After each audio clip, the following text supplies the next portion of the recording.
नमस्कार छात्रों। महर्षि वाल्मीकि कृत रामायण के बालकांड के प्रथम सर्ग के भाग 11 में आपका सबका स्वागत है। महर्षि वाल्मीकि द्वारा इस संसार में कौन सबसे श्रेष्ठ है, सर्वगुण संपन्न है, इस प्रश्न का उत्तर देते हुए नारद मुनि कहते हैं कि संसार के कर्ता धर्ता भगवान श्री राम जो इस संसार में सर्वगुण संपन्न है, और भगवान श्री राम का चरित्र चित्रण करते हुए, भगवान श्री राम के जीवन का चरित्र बताते हुए, जीवन वर्णन करते हुए अब तक हमने ये पढ़ लिया था कि अब भगवान श्री राम रावण को मार करके पुनः अयोध्या में राज सिंहासन पर आसीन हो गए हैं और राम राज्य में सारी प्रजाएं हर्षित, आनंदित, संतुष्ट, शारीरिक रूप से स्वस्थ और धर्म का पालन करने वाली और सर्वथा निरोग और अकाल आदि से उत्पन्न जो होने वाला भय है उससे सर्वथा रहित हैं। तो राम राज्य आ चुका है। इसके बाद पढ़ते हैं। न पुत्र मरणं केचे द्रक्ष्यन्ति पुरुषा क्वचित् नार्यश्चा विद्वानेत्यं भविष्यन्ति पतिव्रता। क्या कहा? केचित् पुरुषाः क्वचित् पुत्र मरणं न द्रक्ष्यन्ति। अब उस राम राज्य के अंदर केचित् पुरुषा, कोई भी पुरुष, क्वचित् पुत्र मरणं न द्रक्ष्यन्ति, कभी भी अपनी संतान की मृत्यु नहीं देखेगा। यानी युद्ध की कोई संभावना ही नहीं है, आपसी बैर की संभावना भी नहीं है, अतः कोई भी पुरुष कभी भी अपनी संतान की मृत्यु नहीं देखेगा। नार्यः, सभी नारियां, अविधवाः नित्यम, सौभाग्यवती रहती हुई हमेशा ही, पतिव्रतः भविष्यन्ति, हमेशा अपने पतिव्रत धर्म का पालन करने वाली होंगी। अयोध्या में राम राज्य आ गया है। इसके दो सकारात्मक और महत्वपूर्ण तथ्यों की ओर इंगित करते हुए कहते हैं कि श्री राम के आशीर्वाद से कोई भी पुरुष कभी भी अपने संतान की मृत्यु नहीं देखेगा, है ना। पिता की मृत्यु ही पुत्र के सामने होगी, बल्कि वही पिता का उत्तराधिकारी बनेगा। नारियां सदैव सौभाग्यवती, तो अविधवा रहेगी, यानी सौभाग्यवती रहेगी, जीवन पर्यंत पतिव्रत धर्म का पालन करेगी।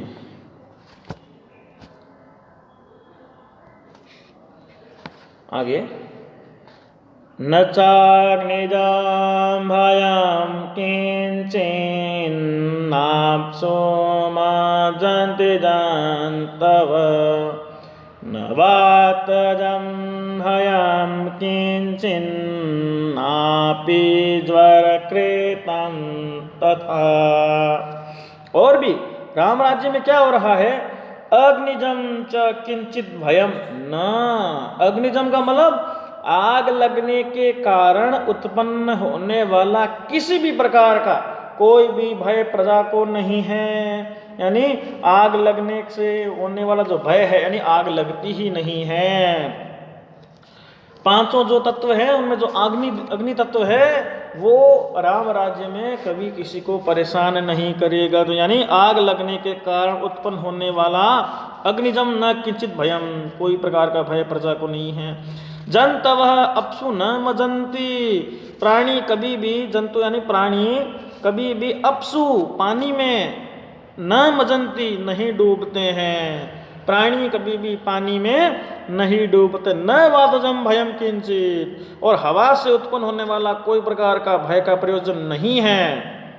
तथा ज्वर कृतम अपि न, और उसी प्रकार से बुखार आदि सामान्य शारीरिक रोगों का भी डर किसी को भी इस राम राज्य में नहीं है। सब और आनंद ही आनंद है, खुशियां ही खुशियां हैं, सुख ही सुख है। इसका यह प्रस्तुत किया जा रहा है कि जो पंच महाभूत है उसमें जो जल, तेज और जो वायु है, ये तीनों प्रकार के जो तेज हैं वो राम राज्य में किसी को डराते नहीं हैं। राम राज्य में कभी आग नहीं लगती है, राम राज्य में कोई व्यक्ति पानी में डूबता नहीं है, राम राज्य में कभी हवा का बवंडर, तूफान इत्यादि नहीं आते हैं। मौसम, प्राकृतिक वातावरण सदा एक समान रहता है और कोई भी प्रजा के में, जनता में कोई भी मनुष्य बुखार जैसी सामान्यतः रोगग्रस्तता को प्राप्त नहीं होता। तो ये सब कुछ राम राज्य का ही आनंद है। और क्या कहा कि न चापेक्षोद्भयं तत्र न तस्करभयं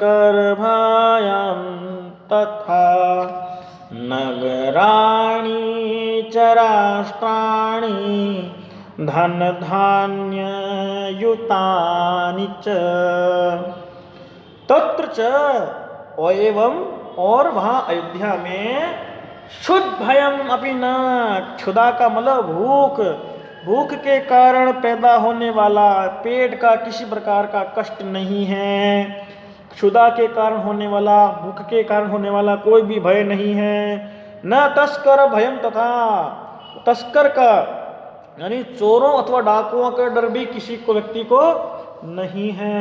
नगराणी च राष्ट्राणी, और नगरों के निवास करने वाले नागरिक और राष्ट्र में निवास करने वाले जो राष्ट्रवासी हैं वो धन धान्य युतानि च, क्या है, अचल संपत्ति और अनाज इत्यादि से भरपूर समृद्ध रहते हैं। नगरों में और राष्ट्रों में यानी सारे नगरवासी और राष्ट्रवासी अचल संपत्ति और धन धान्य अनाज इत्यादि से भरपूर समृद्ध रहते हैं। यही है राम राज्य का आनंद। क्या कि दोनों प्रकार के नगरवासी राष्ट्रवासी भरपूर रूप से समृद्ध हैं, अतएव प्रसन्न हैं, आनंदित हैं, किसी प्रकार का भय है ही नहीं, न भूख का न चोरी डकैती का, सब कुछ आनंद ही आनंद है इस राम राज्य में। और क्या कहा, नित्यं प्रमुदिताः सर्वे यथा कृतयुगे तथा अश्वमेध शतैरिष्ट्वा तथा बहुसुवर्णकै गवां कोट्ययुतं दत्त्वा विद्यो विधिपूर्वकम् असंख्येयं धनं दत्त्वा ब्राह्मणेभ्यो महायश राजवंशाक्षत गुणान् स्थापयिष्यति राघव चातुर्वर्ण्यं च लोकेऽस्मिन् स्वे स्वे धर्मे नियोक्ष्यति। यथा कृतयुगे तथा सर्वे नित्यम परमुदिता, जिस प्रकार कृतयुग में यानी सतयुग में उसी प्रकार से समस्त जो लोग हैं प्रजाजन हैं राम राज्य में भी क्या है, आनंदित हैं। यथा कृतयुगे जैसे सतयुग में थे उसी प्रकार सर्वे नित्यम परमुदिता, सभी प्रजाजन राम राज्य में भी आनंदित हैं। महायशाः राघव, महायशा राघव अश्वमेध शतहि तथा बहुस्वर्णकैः। महाराज महान यशस्वी रघुकुल नायक श्री राम ने 100 अश्वमेध नामक यज्ञों को और उसी प्रकार के बहुसुवर्णक नामक यज्ञों को संपन्न करके विद्वव्यम विधिपूर्वकम कोटियुतम गवाम दत्वा, विद्वानों को 10,000 करोड़ गायें दान में दे करके और ब्राह्मणेभ्यः असंख्येयम धनम दत्वा, ब्राह्मणों को असंख्य तथा असीमित मात्रा में धन संपत्ति आदि दे करके राजवंशान सतगुणान स्थापयिष्यति, राजाओं के वंश में सैकड़ों प्रकार के सद्गुणों को अपने व्यक्तित्व के उदाहरण से स्थापित करेंगे। और अस्मिन् च लोके चातुर्वर्ण्यम स्वे स्वे धर्मे नियोक्ष्यति, इस संसार में चारों जो वर्ण हैं ब्राह्मण क्षत्रिय वैश्य और शूद्र, इन चारों वर्णों के लोगों को अपने अपने धर्म तथा कर्तव्य का पालन करने में भगवान श्री राम लगाएंगे। ये उस राम राज्य में ये कार्य होंगे। उन कार्यों की यहाँ पर विशेषता दी जा रही है कि जैसे कृतयुग में था वैसे सर्वे नित्यम प्रमुदिता, जैसे लोग सतयुग में थे उसी प्रकार इस राम राज्य में भी आनंदित होंगे रहेंगे। क्योंकि भगवान श्री राम क्या किया था उन्होंने, महायशा जो राघव हैं, जो भगवान राम हैं, वो अश्वमेध शतई, उन्होंने सैकड़ों अश्वमेध यज्ञों के द्वारा बहुत सुवर्ण के बहुत से स्वर्ण दान के द्वारा इष्टवा बांट करके संपन्न करके विद्वव्यम विद्वानों को विधि पूर्वक कोटियुतम 10 करोड़ से भी ज्यादा गायें दे करके, और ब्राह्मणेभ्य असंख्यम धन दत्वा ब्राह्मणों को असंख्य रूप से धन दे करके, राजवंशान सद्गुणान स्थापित अपने राजवंश को, राजाओं के वंश को सैकड़ों प्रकार के सद्गुणों को अपने व्यक्तित्व के द्वारा स्थापित करेंगे। और इस लोक में चारों वर्ण ब्राह्मण क्षत्रिय शूद्र वैश्य स्वे स्वे धर्मे नियोक्ष्यति अपने अपने धर्म और कर्तव्य का पालन करने में लगाएंगे। भगवान श्री राम के इस राज्य में सभी वर्ण के लोग अपने अपने काम में लगे रहेंगे। आगे 10 वर्ष सहस्राणि 10 वर्ष शतानि च रामो राज्यमुपाश्रित्वा ब्रह्मलोकम प्रयास्यति। अब बताएंगे भगवान श्री राम कितने वर्ष तक शासन करेंगे और कब वैकुंठ जाएंगे। कि राम है भगवान श्री राम 10 वर्ष सहस्राणी 10,000 वर्ष और 10 वर्ष शतानि च 100 वर्ष, कुल मिलाकर के 11,000। 10,000 और 100 का मतलब 1,000। तो भगवान श्री राम 11,000 वर्षों तक राज्यम उपासित्वा अयोध्या पर शासन करने के बाद ब्रह्मलोकम प्रयास्यति वैकुंठ लोक को चले जाएंगे। यानी देवर्षि नारद महर्षि वाल्मीकि को बताते हैं कि श्री राम इस धरती पर 11,000 वर्षों तक रहेंगे। इस अवधि में वे अयोध्या का शासन करते हुए संपूर्णतः राम राज्य की स्थापना करेंगे और अपना जो अवतार लेने का प्रयोजन है उसका पूर्ण हो जाने पर वैकुंठ धाम को चले जाएंगे। क्योंकि भगवान श्री राम स्वयं भगवान विष्णु के अवतार हैं, इसलिए उनके विषय में प्रतिपल की जानकारी देवर्षि नारद को रहती है। ये कहा भगवान श्री राम 11,000 वर्षों के रहने के बाद 11,000 वर्षों का अयोध्या शासन करने के बाद वैकुंठ धाम को चले जाएंगे। आगे इदं पवित्रं पापगं पुण्यं वेदैश्च सम्मितं यः पठेत् रामचरितं सर्वपापैः विप्रमुच्यते। वेदै सम्मितम इदं पुण्यम, जो वेद है ऋग्वेद आदि जो चारों वेद शास्त्रों के समान ही जीवन के ज्ञान में और रहस्य में गूढ़ार्थ का प्रतिपादन करने वाली,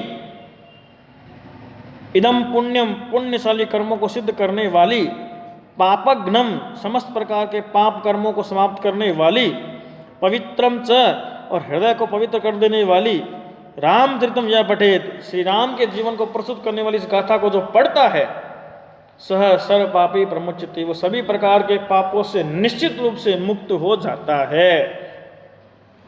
यानी चारों वेदों के समान जीवन के ज्ञान में और गूढ़ में रहस्यमय गूढ़ार्थ को प्रतिपादन करने वाली, इदम पुण्यम ये पुण्यशाली कर्मों को सिद्ध करने वाली, पापघ्नम सभी प्रकार के पाप कर्मों को समाप्त करने वाली, पवित्रम च और हृदय को पवित्र कर देने वाली, रामचरितम भगवान श्री राम के जीवन को प्रस्तुत करने वाली इस गाथा को यह पठेत जो व्यक्ति पढ़ता है वो हमेशा सर्व पापै प्रमुच्यते सभी पापों से निश्चित रूप से मुक्त हो जाता है।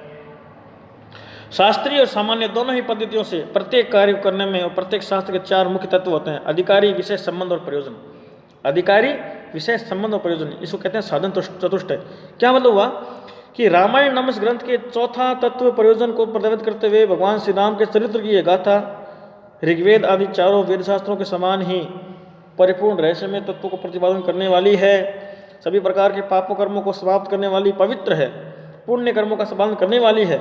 इसलिए इसी प्रयोजन से हमें रामायण को पढ़ना चाहिए और रामायण को जो व्यक्ति भाव और ध्यान से पढ़ता है समस्त प्रकार के पाप कर्मों से वो निश्चित रूप से छूट जाता है। और क्या कहा, एतदाख्यानमायोष पठन् रामायणं नर सपुत्र पौत्र सगण प्रेत्य स्वर्गे महीयते। एतद आयुष्यम आयु और बल को बढ़ाने वाले इस रामायणम आख्यानम, इस राम के जीवन से संबंधित इस रामायण नामक ग्रंथ को पढ़ते हुए, आख्यानम पठनम, इस आख्यान को ग्रंथ को पढ़ते हुए, नरह मनुष्य, प्रेत्य मृत्यु के पश्चात, सपुत्र पौत्र पुत्र और पौत्रों के अपने समूह के साथ, स्वर्गम महीयते, स्वर्गे महीयते, स्वर्ग लोक में महत्व सम्मान को प्राप्त होता है, इस जीवन में उद्धार होता ही है, और मृत्यु के पश्चात पुत्र पौत्रों सहित पूरे समूह के साथ स्वर्ग लोक में महत्व सम्मान को प्राप्त होता है। यानी रामायण ग्रंथ को पढ़ने से इस लोक में प्राप्त परिणामों का वर्णन हमने पढ़ लिया कि क्या होता है। मनुष्य पुण्य कर्मों का संपादन करने वाला होता है, मनुष्य पवित्र हो जाता है, मनुष्य क्या हो जाता है, पुण्यशाली कर्मों को सिद्ध प्राप्त कर लेता है। ये तो है, साथ में परलोक में मिलने वाले फलों का उल्लेख इस श्लोक में है कि नारद जी कहते हैं कि रामायण ग्रंथ को पढ़ने से मनुष्य की आयु, समृद्धि, शक्ति आदि तो बढ़ती ही है, साथ ही मृत्यु के बाद वो स्वर्ग लोक में महत्व सम्मान को प्राप्त करता है। यानी धर्म, अर्थ, काम, मोक्ष, ये चारों की प्राप्ति हो रही है भगवान श्री राम के इस चरित्र चित्रण से, रामायण के पठन पाठन से।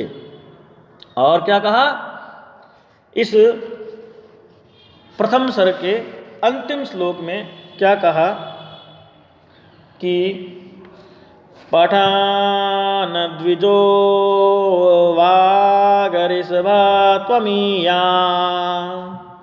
शाता क्षत्रियो भूमि पते त्वमीया, वणिक जना पण्य फल त्वमीयात्, जना च शूद्रोऽपि महत् त्वमीयात्। इया तो मतलब प्राप्त करता है। पठन द्विजो वाक् ऋषभत्वमीयात्, स्यात् द्विज है तो पढ़ने वाला यदि ब्राह्मण है तो पठन वाग ऋषभत्वम इयात, वाणी की श्रेष्ठता को प्राप्त कर लेता है। वाक ऋषभत्वम, वाणी की अत्यंत श्रेष्ठता को, अति श्रेष्ठता को। रामायण को पढ़ने वाला व्यक्ति यदि ब्राह्मण है तो वाणी की श्रेष्ठता को प्राप्त कर लेता है। शात क्षत्रियो, यदि क्षत्रिय व्यक्ति है तो भूमि पतित्व मिया, तो पृथ्वी के स्वामित्व को प्राप्त करता है। वणिक जन पण्य फलत्व, यदि वैश्य वर्ण का व्यक्ति व्यापार रामायण पाठ करता है तो व्यापार में सफलता रूपी लाभ को प्राप्त करता है। पण्य फलत्वम ईया, व्यापार में सफलता रूपी फल को प्राप्त, लाभ को प्राप्त करता है। जनश्च शूद्रोपि महत्व, यदि शूद्र वर्ण का व्यक्ति भी है तो समाज में महत्वपूर्ण मान को, महत्वपूर्ण आदर को प्राप्त करता है। इसलिए जो पढ़ेगा सो पावेगा। इस उक्ति के अनुसार व्यक्ति जब रामायण पढ़ता है उसको किसी न किसी रूप में फल तो अवश्य प्राप्त होता है। जय श्री राम।